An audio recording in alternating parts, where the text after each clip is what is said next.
Bangladesh versus নেপালের যে ম্যাচটি ড্র হয়েছে, ম্যাচটি ড্র হওয়ার কথা ছিল না, কিন্তু বাংলাদেশ ফুটবলের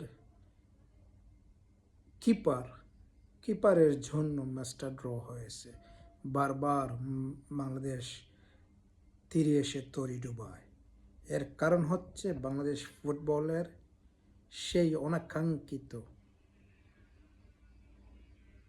উইক গোলকিপার, যার দ্বারা বাংলাদেশ সবসময় স্বপ্নই রয়ে যায়।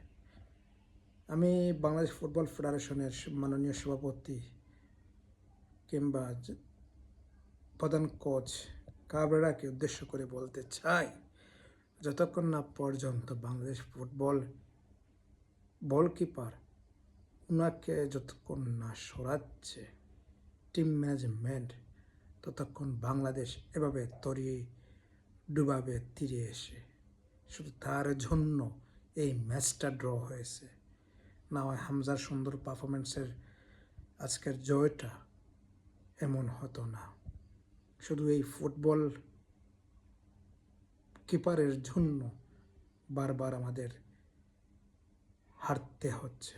এর দায়ভার ফুটবল ফেডারেশনকে নিতে হবে, না হয় মিতুল ভার্মাকে।